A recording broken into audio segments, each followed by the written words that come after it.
This is my update for Russian military operations in Ukraine for September 23rd, 2022, and I'm going to be talking about the mobilization, the referendums, the West's reaction to it, and ultimately what this all means, what the implications are. So first things first, let's take a look at the map. This is liveuamap.com. It is a pro-Ukrainian map, so please keep that in mind when looking at this information. But even still, when we zoom into southern Ukraine, the Kherson region, which is now voting on joining the Russian Federation, you can see the front line between Russian forces and Ukrainian forces after Ukraine launched its first and largest offensive. That remains unchanged. Ukraine continues putting pressure on Russian defenses there, but the offensive itself is more or less over. Now, a lot of Russian sources and even some Ukrainian sources continue to talk about a potential offensive between Zaporozhye and Vuhledar, just north of Mariupol, a potential offensive around here, even perhaps attempting to take the nuclear power plant, which is right around here. There is activity around Donetsk city and also Bakhmut. This is Russian forces moving into Ukrainian-held territory. And then in the very north of the Donbas region, Ukrainian forces are pushing toward Lyman. This is the remnants of Ukraine's Kharkov offensive. They are trying to push into Lyman. They're also contesting this defensive line created by the Oskol River. There is a lot of fighting around Kupiansk. You can see if you zoom in real close, you can see the town kind of straddles the river. And the Ukrainian forces are on the west bank, Russian forces on the east, and they are fighting over Kupiansk. And so we need to keep a close eye on all of these areas because this is where Ukraine could possibly make additional progress. Nowhere near at the pace that they were making in Kharkov, because now they're fighting where Russian forces are standing and fighting back. So it remains to be seen what happens there. But with the announcement of the mobilization and with these referendums, a lot is going to change. And I think it's going to change a lot faster than some people seem to think. We've all heard that Russian President Vladimir Putin announced a partial mobilization. 300,000 reservists are being called up. This is not a draft. This isn't picking random Russian citizens and pressing them into military service. They had been in the military, they have training, they have since left, they are still with a reservist status, they can be called back, so they are. And they have specific skill sets that are required. During the speech, President Putin said they will be trained. I've heard timelines ranging from a month to 3 months of training. Now, having been in the U.S. military myself, I served for about 4 years. I had been out since probably 2003, 2004. If you said, Brian, you got to go back into the military, we're going to give you 3 months of training to get back into the swing of things, I would think 3 months is more than enough. It is a very comfortable margin to get yourself back into shape. I think 1 month would be good enough. 3 months would be very, very good. I would feel very prepared after 3 months of refreshing my memory. I mean, even at this point, I still remember how to take apart an M16, the fundamentals of marksmanship, how to dig a trench. I remember all of that. It's stuff that sticks with you. And I've been out way longer than all of these reservists that are being called up in Russia. They're younger. Their service was much more recently, and it'll be much fresher in their mind, whatever their specialty was. In addition to 300,000 Russian soldiers being mobilized and now working their way toward the front, you have these referendums. Kherson, Zaporozhye, Donetsk, Lugansk. The voting is taking place today. It'll be over on the 27th this month, September. And then they will, for all intents and purposes, be part of the Russian Federation. And so you're expanding the number of troops involved by three times, at least, 3 times larger, the force. And now you're expanding the scope of Russian military activity in these regions and beyond, because now it's not just a special military operation in Ukraine, it is a military operation to defend what Moscow considers Russian territory. And as all of this is happening, Russia has also been incrementally increasing the intensity of its military operations already, in the sense that they are hitting critical infrastructure. They are hitting Ukraine's power grid, railroad infrastructure, a lot of things that they have been kind of leaving alone for the most part. Now they are hitting it. And we can only expect this to continue to escalate as these two additional measures come into force. What about the West's reaction to the announcement of the mobilization, their reaction to the referendums? Let's take a look at this Sky News article. There's also a video right here at the top that you can watch, and it says Russian reserves are not trained for war, and Putin's escalation could be extremely dangerous, military expert says. And they also say Vladimir Putin has mobilized Russian troops for the first time since the Second World War as he tries to regain the initiative. But the decision could prove ill-considered as the reserves head to an incredibly hostile environment where Ukraine is in the ascendancy, which I didn't know that. I knew that Ukraine launched 2 offensives, one in Kherson, a catastrophic failure, huge losses in terms of men and machines, something so catastrophically gone astray that even the Western media couldn't cover it up. I've talked about this Washington Post article many times. Wounded Ukrainian soldiers reveal steep toll of Kherson offensive. 5 Ukrainians dead for every 1 Russian. Lopsided fighting favoring the Russians. Outgunned in terms of number of guns, in terms of the amount of ammunition, the capability of Russian weapons versus the inabilities of Ukrainian weapons, even though a lot of the equipment they went into the offensive with was transferred to them from the West. Same goes for Kharkov.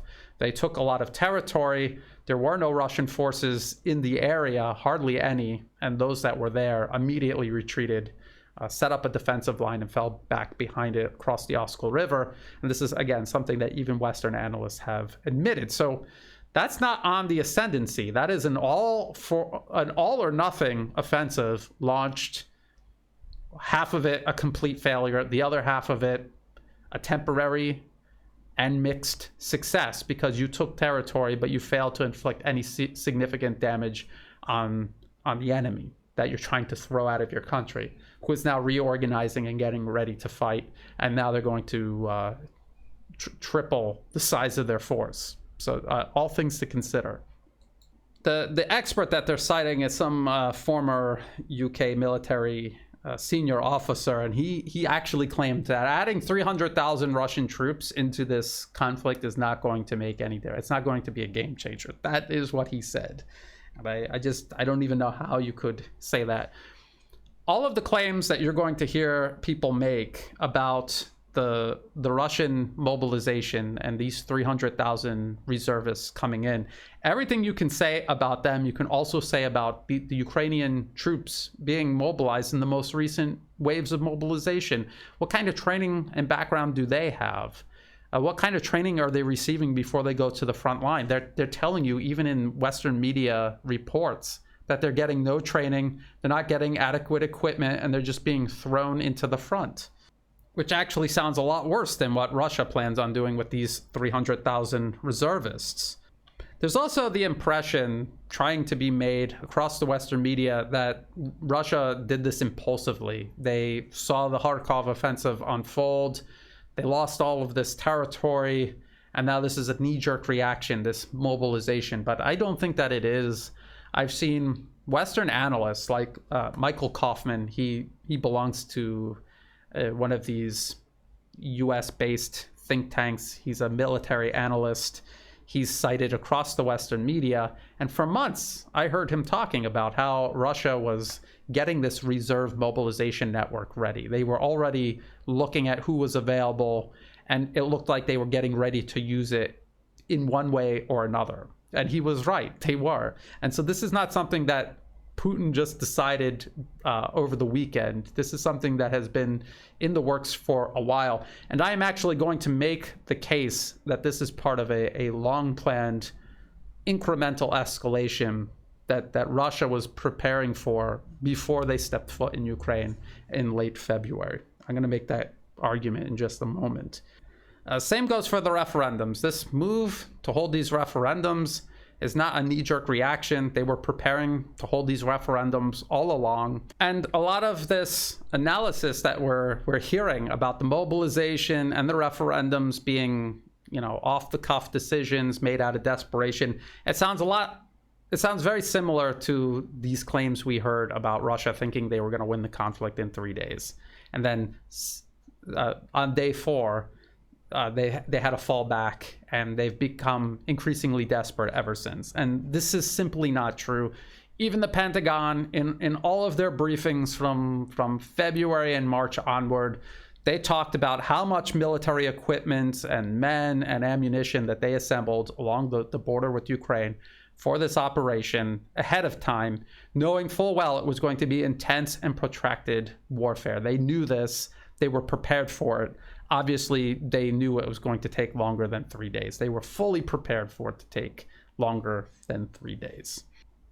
And in the same sense, it may be that Russia planned to do a mobilization all along, knowing that eventually they would need more forces. Former U.S. Marine officer and former UN weapons inspector Scott Ritter has been saying this for months and months, that they don't have enough troops. If they want to take Odessa, if they want to hold this line, if they want to also hold all of this territory and fight off these offensives made possible by U.S. military aid, they're going to need more troops. And he was absolutely right. Michael Kaufman, a Ukrainian-born pro-NATO military analyst cited across the Western media, he also said the same thing. If Russian forces want to go into Odessa, they don't have enough troops. They don't have enough troops to take Slavyansk and Kramatorsk in the Donetsk Oblast. So how are they going to take Odessa? This is what he was saying. Unless they did some sort of mobilization. Well, now they are. Those forces are coming. Let's actually look at what Michael Kaufman said about mobilization. As a matter of fact, he did a whole thread on it, and I'll put the link to it in the video description below. And I'm going to read through it, and I'm going to stop and add a little commentary here and there as I go. It's kind of long, but bear with me. These are reoccurring points you will hear made across the entire Western media. So he starts out and he says, a few incomplete thoughts on the question of mobilization. It won't solve many of the Russian military challenges in this war, but it could alter the dynamic. Fair to say that these are uncharted waters, and so we should take care with deterministic and definitive claims. And he's saying this because a lot of the things that he has been saying all along have been wrong, but okay, he's wrong. At least he's being more careful now. So give credit where credit's due. He goes on and he says, I wouldn't suggest that this can turn around Russia's fortunes in the war. However, I would take care being overly dismissive, especially looking out towards the medium term of this winter and 2023. Force availability and manpower matters, hence the implications can vary. The Russian military has had structural manpower deficits throughout the war, leading to problems with recruitment, retention, and rotation. Units can't be rotated, leading to exhaustion. Number of refuseniks grew. Hiring short-term volunteers exasperated retention issues. And I want to point out here real quick that everything that he's saying about this mobilization goes for Ukraine's forces as well. They do not have a huge pool of trained manpower that they are drawing from anymore. Even he has admitted this. If he does regular podcasts with Ryan Evans on War on the Rocks, I've linked and talked about them, linked to them and talked about them in the past. And he has talked about how Ukraine is suffering the same problem. They have a trained manpower deficiency. They're having problems with equipment. They're getting equipment from the West. Maybe they get a brigade's worth of equipment, but it's more complicated than just matching that equipment with the number of men that are in a brigade. There are training requirements necessary to transform these numbers into an actual functioning and efficient brigade on the battlefield. And he has kind of come around to that thinking, and he has actually admitted this.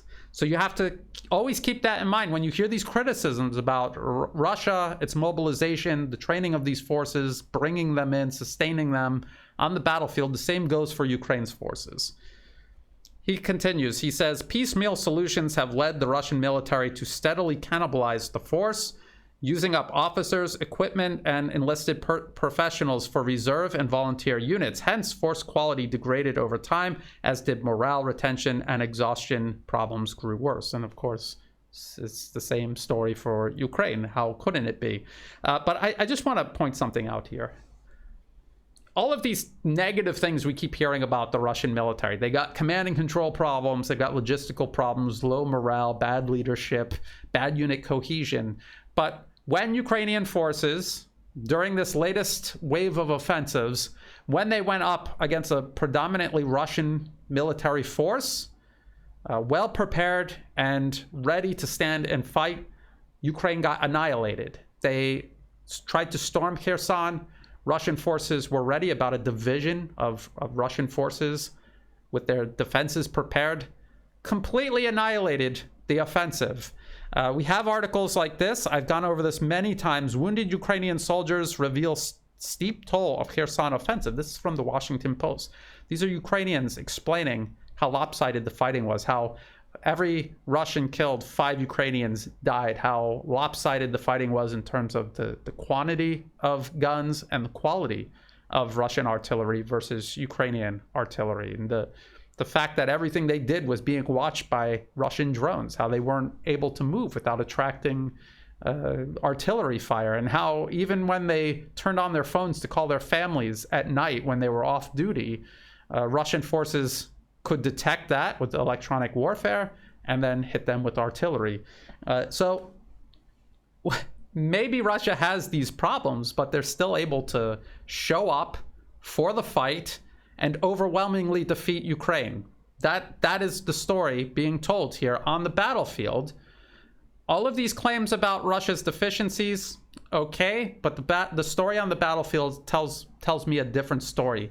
That whatever their shortcomings may be, it's not nearly as bad as whatever shortcomings led to this catastrophic failure of Ukrainian forces around Kherson. Now, you could say, well, what about Kharkov? Again, it's Michael Kaufman himself who admitted there were no real Russian forces in Kharkov. It was practically undefended.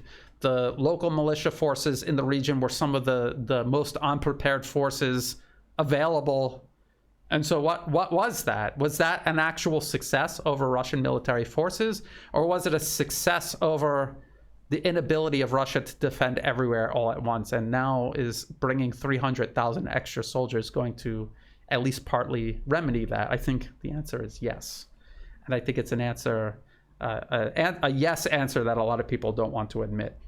He goes on and he says, mobilizing LDNR personnel, I guess he's talking about the local militias, and using them to absorb losses led to a variegated force that lacked cohesion, interoperability, and suffered from weak morale. This approach seems to have largely exhausted itself in July. Few men left to forcibly mobilize in LDNR. The first and more important implication is not mobilization, but enactment of stop-loss policies. Service contracts extended indefinitely, right to refuse deployment suspended, new criminal measures enacted to enforce what is de facto introduction of wartime measures.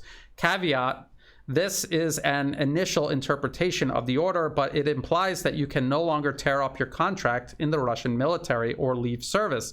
Volunteers who signed up for short tours, 4 to 6 months, are now extended for the duration of the mobilization period. All mobilized personnel will be treated as contract servicemen subject to these conditions. The situation with conscripts appears unchanged, but if Russia annexes these 4 Ukrainian regions, then it can technically deploy conscripts in those territories as well, which may be true. But I think that if Russia sends conscripts into these regions, they're going to be in the rear areas, very, very far away from the action, so that they can free up soldiers who are more appropriate to have closer to the front line. The optimal time for Russia to conduct mobilization was in April, before significant parts of the force and mobilization base were ineffectually consumed. So what can this partial mobilization achieve for Russia at this stage? The disappointing answer is it depends. The first limit on mobilization is likely to be throughput. The system has to call up, house, train, feed, equip, etc. Hence, Shoigu's 300,000 number is likely to be notional, while actual mobilization proceed as a much more limited and phased process. That may be true, maybe not. We'll have to wait and see. That said, I'm skeptical that mobilization infrastructure has sat entirely dormant.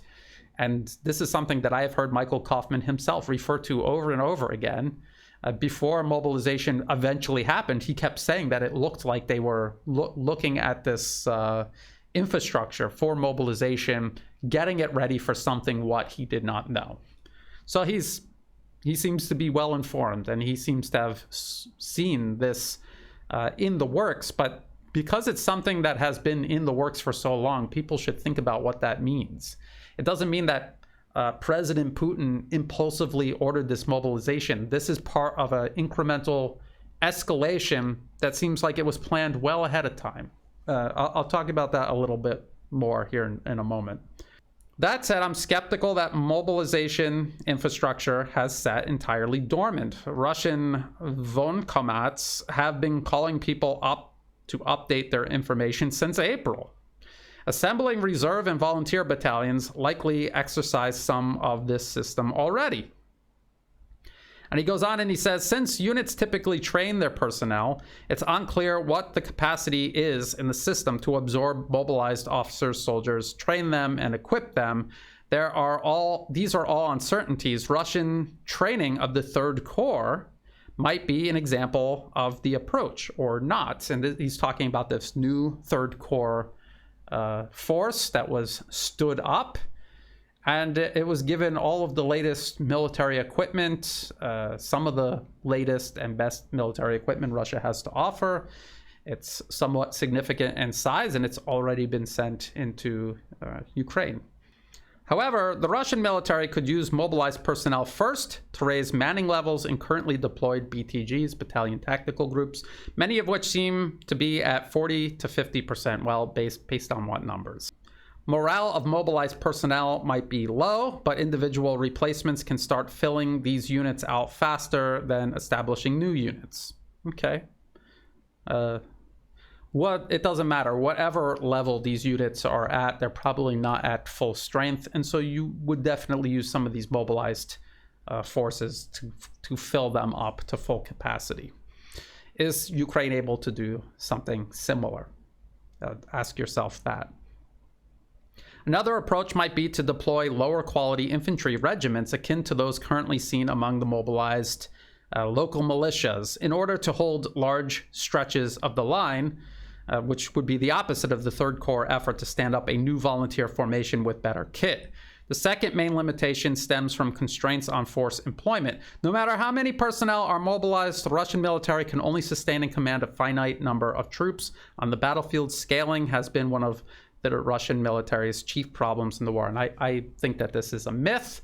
I think a lot of this is based on a misinterpretation of Russia's opening phase of this operation, this rush to Kiev and Sumy and Kherson and Mariupol.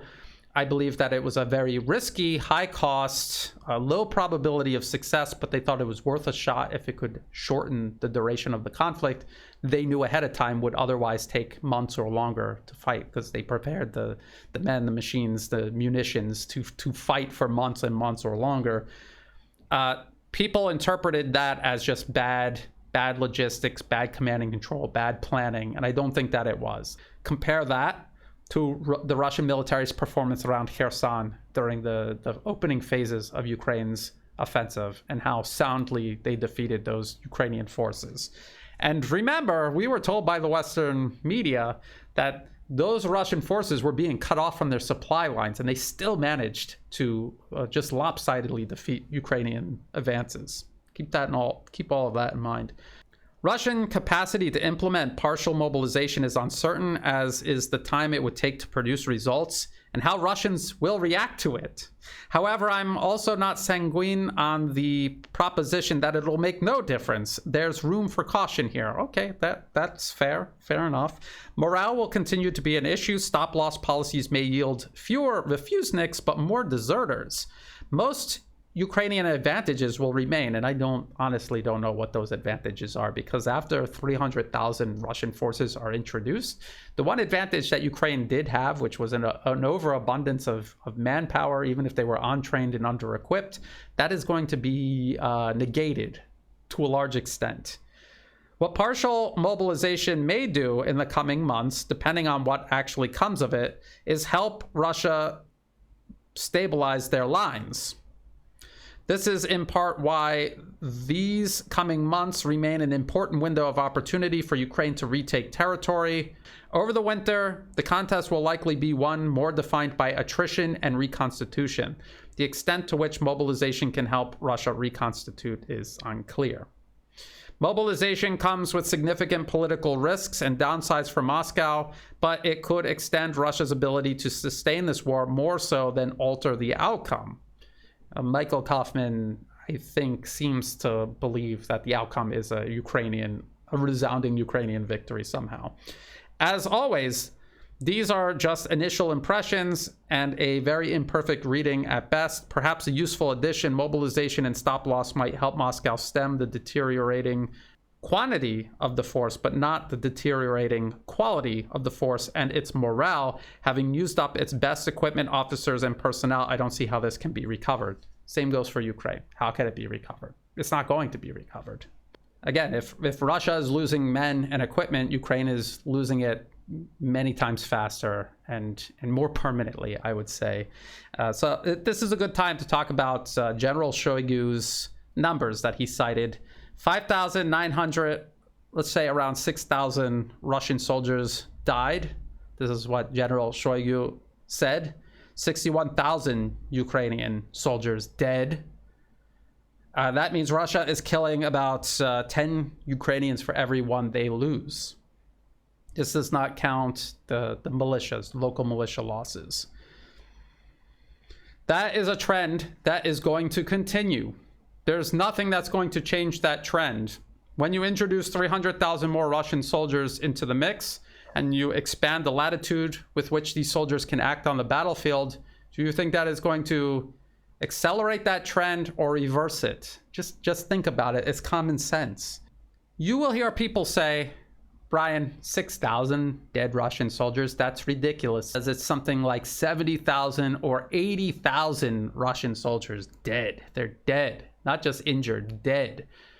But the problem is I've never heard that number broken down or explained. I just hear the US repeating what Ukraine says, and I've never heard Ukraine explain where this number came from. But I could explain to you this 61,000 that Shoigu claimed represents the number of dead Ukrainian soldiers.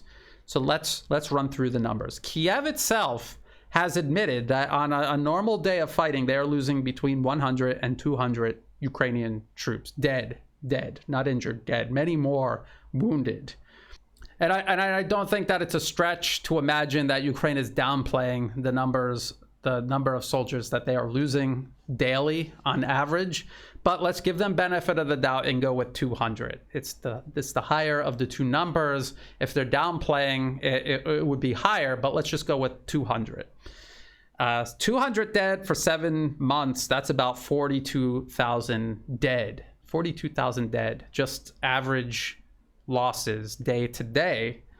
But of course, they just launched this offensive, and Russia claims that up to 7,000 Ukrainian soldiers died. So that's 49,000. That's up to 49,000. Shoigu is saying 61,000 dead in total. So we're already up to 49,000. And again, even the Western media admits that at least the Kherson offensive was a catastrophic failure, and there were huge losses of life and equipment on Ukraine's side. Now, every couple of days per week, Russia does these missile strikes. They attack concentrations of Ukrainian troops, and so the daily number 100 to 200 can triple, quadruple, or more. And then when you look at that a couple of times a week over 7 months, you easily arrive at 61,000. It's a very realistic number. When you read the Washington Post, that article, wounded Ukrainian soldiers reveal steep toll of Kherson offensive. During the offensive, they're admitting that they're attacking the Russians with everything that they have, and they're losing 5 Ukrainian soldiers for every Russian that they kill. That's under the circumstances of an offensive where they're attacking Russian forces. What about just the daily grind where Russia is leveraging their artillery, their rockets, their missiles, their military aviation? They're fighting at long ranges, pummeling Ukrainian defenses. How exactly is Ukraine killing large numbers of Russian troops in return? How is that happening? If they're outgunned, outranged, outmatched, how are they killing all of these Russian soldiers to get to levels around 70, 80,000? It just doesn't make any sense. I've never heard even an attempt to logically explain it. And I don't think that you can explain it, because I think it's just pure war propaganda. I think the number General Shoigu gave, around 6,000, is a very reasonable number. 61,000 Ukrainian dead, also a very reasonable number. General Shoigu also says that Ukraine mobilized up to 300,000 men. So 61,000 plus another 49,000 wounded and not coming back to the fight. That's about 100,000. That's a third. That's a third of Ukraine's force gone, just under the conditions of this special military operation, which is now about to be escalated in more than one way. Ukraine is visibly running out of things like ammunition, artillery, tanks, armored vehicles. This is why they're constantly asking the West to send more. It's not because they've got more tankers than artillerymen. It's because their tanks and their artillery are being destroyed, and they need to replace it. The West has been sending this equipment, but in smaller and smaller numbers. Say M777s, they sent a little over 100, maybe 120, let's just say 150 altogether. And they have not sent any more since then. They're now sending, that's 155 millimeter artillery. Now they're sending 105 millimeter round artillery systems to Ukraine, and a smaller and smaller amount of ammunition to go along with it. So the West is emptying out their inventories, and they don't have the industrial capacity to replace them in a timely manner. Russia apparently does.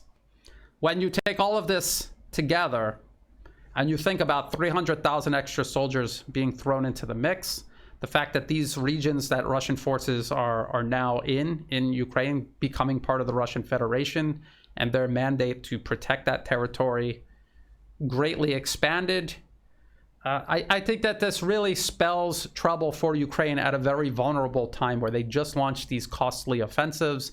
They expended a lot of the hardware that the West transferred to them over the course of several months. The West does not have that to give to them again, and Ukraine does not have months to wait to assemble it, integrate it, and prepare it for another offensive. They just don't, they're out of time. Now, something else you heard Michael Kaufman talk about, and Sky News and many other Western outlets and many Western leaders, they're claiming this mobilization is going to put Russian society into upheaval. And I just don't see how. And again, this is another one of these claims that are made and never explained. Look at this Time magazine article from August. So this is relatively recent. This is last month. Why Russian support for the war in Ukraine hasn't wavered. Now, listen to this. Exactly 6 months have passed since Russia's invasion of Ukraine, and so much has changed. At least 12 million Ukrainians have been displaced from their homes, half of whom have fled the country as refugees. NATO is on the verge of its most significant expansion in decades. No, it's not. One that will more than double its borders with Russia. While the impact of the war is most acutely felt in Ukraine, which has suffered thousands of civilian and military casualties and billions of dollars in infrastructure damage, reverberations in the form of food and energy crises are being experienced across the globe. But one thing that hasn't seemed to change is Russian public opinion. According to the Levada Center, an independent polling agency in Moscow, it is not independent, I'll get to that in a minute, More than 3/4 of Russians continue to support what the Kremlin calls its special military operation in Ukraine, with just 18% opposed. Putin's approval rating is similarly high at 83%, a figure that has only risen since the war began. A slightly smaller, but nonetheless consistent majority of the public believe that the country is headed in the right direction. That was just last month. And if you go online and you look at Telegram and you look at what Russian people are saying about this, if anything, they were begging the government to escalate. They wanted mobilization. They wanted to do this faster and in a more complete manner than this special military operation allowed. Now, what about the Levada Center? Because some people will say, well, the Levada Center, who are they? Maybe they're just making up these numbers. They are funded by the U.S. government through the National Endowment for Democracy. Here's their little webpage on the NED's website. Russia, polling for democracy, the Yuri Levada Analytical Center. And it says the Yuri Levada Analytical Center, an NED grantee based in Moscow, is an independent polling agency that is well known for its surveys on socio-political issues both within Russia and worldwide. Well, how can you be independent if you depend on US government money? So maybe it's just independent of Russian interests. Maybe that's what they meant. So there are anti-mobilization protests in Russia, but it represents an extreme minority. And of course, the Western media is going to blow it out of proportion. But if 18% are opposed and everyone else is in support of the special military operation, mobilization is not going to create widespread social upheaval in Russia. Now, let me get into why I believe that this was part of a planned incremental escalation. It was done very deliberately for very real political reasons, political realities that Russia could not get around. And let's kind of look at how this has all unfolded. So a lot of people all the way back in 2014, maybe some people don't remember this, but a lot of people back in 2014 wondered why Russia didn't do all of this then, because what the US did was overthrew an elected government. They put a client regime into power in Kiev, bolstered by literal Nazis, and they were transforming Ukraine into a national security threat on Russia's border. And if you look at papers like the 2019 Rand Corporation document extending Russia, they were doing this deliberately to provoke Russia. This was not something that Russia was irrationally reacting to. This is something the US did on purpose, knowing that Russia would have to react to it and that it would overextend them economically and militarily. That was the whole plan. That was why the US did this in 2014.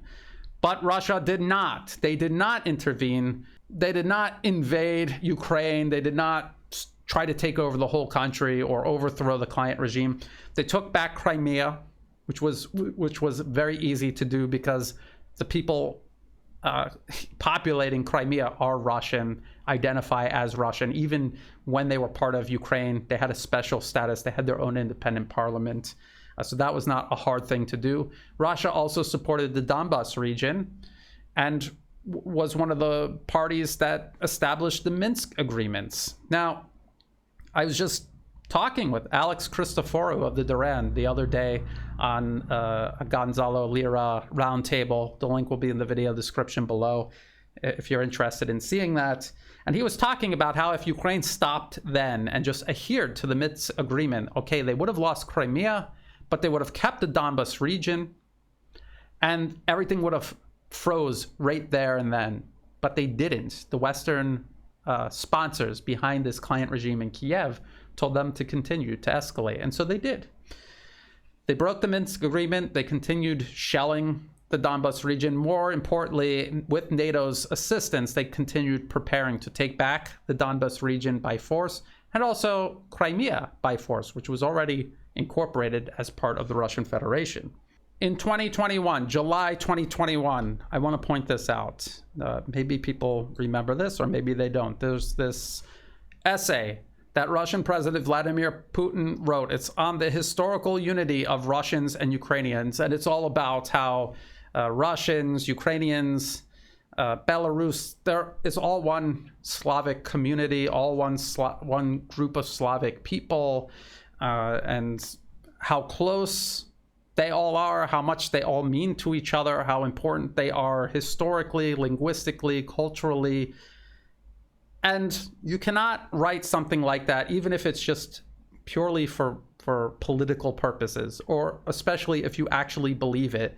And then on February 2022, you get a 1 million-man army, you storm into Ukraine, you knock out the power grid, the water, everything. You're vaporizing towns to scour the military units in there out. And you can't do that. You can't do that. You have to go in as a special military operation. You have to give Kiev all kinds of exits. You also have to give NATO all kinds of exits out. The ability to negotiate, the ability to freeze the conflict, the ability to rectify everything, to go back to the Minsk agreements. So that's why Russia went in as a special military operation. And then, as you can see, the West encouraged Ukraine to fight on, to avoid negotiations, to escalate in every way possible, attacking Russian territory across the border from Kharkov Oblast, attacking Crimea, shelling Donetsk city, purely just to terrorize the civilian population. There are no military targets there. And so Russia escalated accordingly. And that's where we find ourselves today. We're at a point where Ukraine refuses to negotiate. The West is encouraging them and enabling them to continue fighting on. And so Russia is able to make the next step. They're able to easily justify making the next step. And by all accounts, it looks like Russia had been preparing this all along. The referendums, the ability to mobilize at least some number of their reserves, and now that's what they're doing. And you have to think about the timing of all of this. Russia is timing all of this following Ukraine's all-in offensive, where they took everything that they had left and they threw it into these offensives. One around Kherson, a failure. One around Kharkov, a partial failure, because they failed to destroy the Russian forces that had been holding Kharkov until recently. Now, they've reached the limits of what that strategic reserve could achieve. They've expended it. The US, its NATO allies, they don't have any more on that level to lend Ukraine anytime in the foreseeable future. And now it's Russia's move. And now their move is to expand their military presence by 300,000 troops, to expand the mandate of those troops, to start hitting critical infrastructure. If Russian forces at 150,000 strong over the last 7 months could manage to destroy a third or a half of Ukraine's mobilized forces, if that's what they could do with that in 7 months, what do you think they're going to achieve in the next 7 months with 300,000 more troops and a larger mandate to use them? So that's about it for this update. We're just going to have to wait and see what happens with these referendums, with the mobilization. And one thing that I forgot to talk about was what happens between now and when these mobilized reserves are ready to actually move onto the line of contact. There are other combat-ready military formations in Russia that can be sent. The voting for the referendums is going to be over on the 27th, and then these regions could be incorporated as part of the Russian Federation. That means any combat-ready formation that Russia has can just move right in, and they could start operating in these regions before this reserve force is ready. So people who think that they've got a 3-month window or something where things are going to remain the same on the battlefield, I wouldn't count on that. If you thought this video was interesting, please like and share. Think about subscribing. It's free to do and it helps the channel grow. If you're watching this on YouTube, please check the video description below for other places you can find and follow my work. I'm on Telegram. I update that several times a day. And all of my videos on YouTube are automatically backed up on Odyssey and Rumble. It can take a day or two, but they always end up over there. In the video description below are all of the links that I referenced in this video, as well as a couple of other takes on this mobilization and the referendums by a couple of other analysts who I highly recommend and respect.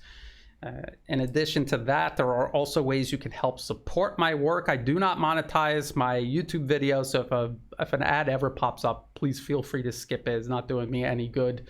If you want to support my work, you could do that through Buy Me a Coffee, through Patreon, and also through PayPal. And to everyone who has been helping out, thank you so much. I could not do this work without that support, so thank you again. And as always, thank you for watching.